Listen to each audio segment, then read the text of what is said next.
Yeah, so you having fun in Dallas? So you guys are in for the festival and having a good time and getting a good response? Here for the film festival, showing it tonight, so Yeah. I have no idea. Hopefully they won't throw things at me. But yes, I'm enjoying Dallas. You know, it's weird when you come for press and for film festival, you're basically in a hotel room. So you're Right. like, I think I'm having a good time in Dallas. Right. If I got to take a walk, maybe at lunch I'll take a walk. Yeah, yeah. Get into some trouble. What I loved about reading through the press notes when you're talking about writing the character, you love this guy. You seem like you really, when you started fleshing him out on paper, you just fell in love with Dom. Well, I have a deep sympathy for Dom. I mean, he's a profane nut job, but I kind of love him. Right. And as I was writing him, I deeply cared about him, which is, I think, a way to hopefully give a character a real three-dimensionality. I mean, he is profane and he shoots his mouth off all the time, and he's a mess of a guy, and he's dangerous and he's violent.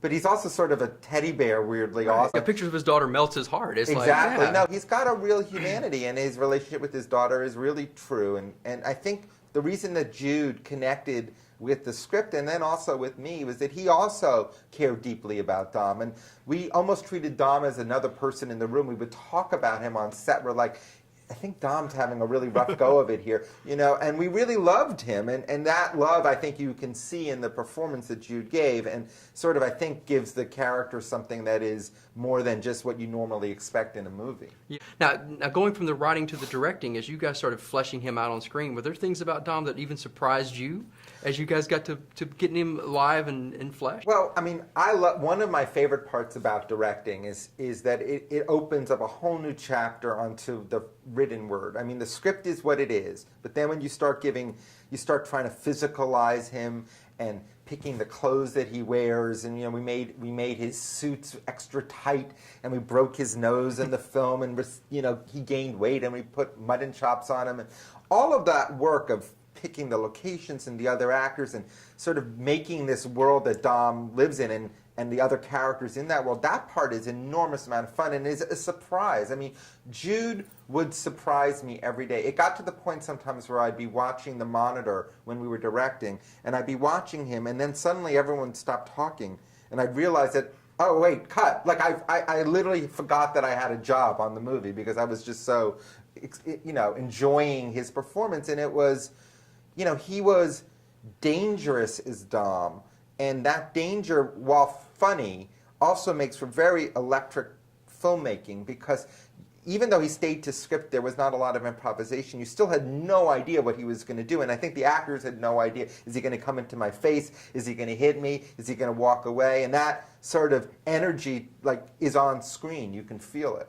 Right, and I think this character especially deserves that kind of energy, because if he doesn't have it, I mean, you're almost selling him short. That's right. He's a bull in a china shop. He's right. a American, from the mind of an American. He's a British original. You know, he does not listen to any rules whatsoever. He speaks his mind completely. He's, you know, poetic and profane at the same time. And I wanted to create a character who you'd never seen before. Yeah, we've seen sort of violent people before and verbal people before, but Dom is his own man. He's a mess, but he's his own man. And do you think in this day and age where everybody has to be so politically correct, especially in the media and everything, everybody has to weigh every word they say, is that what draws us to characters like this? Somebody who can just say the things that we think and well, want I to think do? that's true. I mean, I think we live in a world where we really do need to watch what we say, and that's probably a good thing, because you don't want to offend people. But Dom is a dinosaur. He says it in the movie. He's almost from another time. He says things that we can only dream of saying. He will push people in ways that we sometimes wish we could. If someone's being rude to us, we wish we could be rude back to them. And I think people enjoy that. They can live vicariously through this guy. I mean, he's a nut job, but he does speak for us sometimes. Now, here at the festival, we run into a lot of first-time directors, first-time filmmakers. I mean, that's the gravity of this. Doing this for the time you've been doing it, is there something you learned at the very beginning, some piece of nugget of knowledge that you could pass on to a new director just to kind of give them some kind of if you had to sit down with one and just tell them, hey, this is what I learned that, is some good advice. Well, I have a lot of advice. I don't know if it's any good, but perseverance is one of those things that is, I think, in general and in life, both in the film business and in the real world that we live in. I've had enormous ups and downs in my career.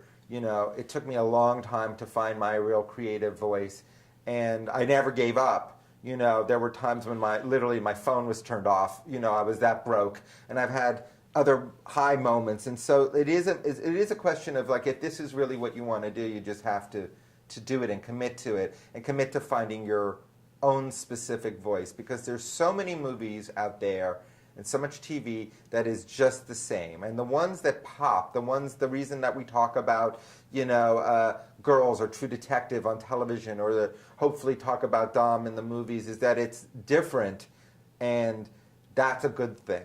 And so the more original you can be, the more you actually have a chance to have a movie made. I mean, if Dom had just been like a normal caper movie, and we went to Jude Law and offered him no money, he'd be like, well, why? Why would I do that?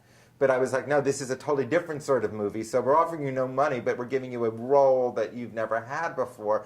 And Jude was like, you know what? That's a reason for me to do it. And so that is sort of my way of thinking about film. Great advice, and a great film, probably the top of the festival, so I appreciate your time today. Thank you. Yeah, nice to meet you. Good luck. I'm sure the crowd's going to love it. We'll see. We'll see. Yeah. It'll be good. Thank you.